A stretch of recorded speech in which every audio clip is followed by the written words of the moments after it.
Welcome to Jane Agency. Ang topic natin for today's video ay paano mag-join sa Nikki Live app.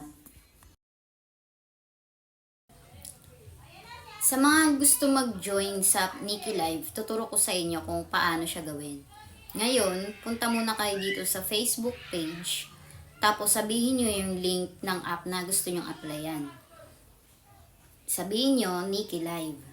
Tapos, punta tayo dito sa step 1.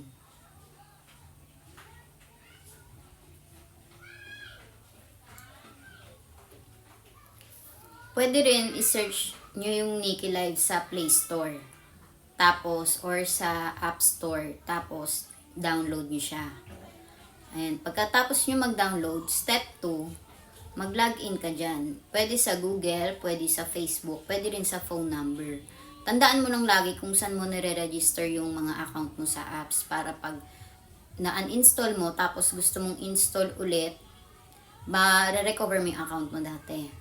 Ayan, tandaan mo kung saan mo dyan register. Tapos, step 3, maglagay ka ng 5 pictures sa album mo. Tapos, step 4, isend mo sa akin yung ID number mo sa Nikki Live para makapag-send ako ng invitation sa'yo.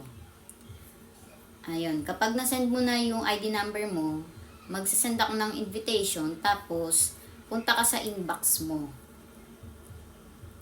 Pagkapunta mo sa inbox mo, punta ka sa official message.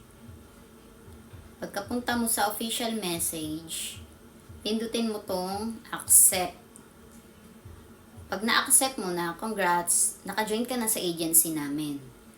Tapos, isasali namin kayo sa GC namin para updated kayo sa mga announcement ng Nikki Live.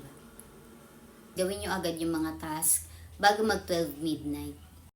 Hanapin sa FB itong page na Jane Agency PH at mag-message para masend yung link ng app. Take note, i-mention mo yung pangalan ng app na gusto mong applyan. Paki-subscribe na rin sa ating YouTube channel at paki-like na rin ng ating video. Paki-follow na rin sa ating TikTok account. Paki-like na rin sa ating Facebook page. Maraming salamat.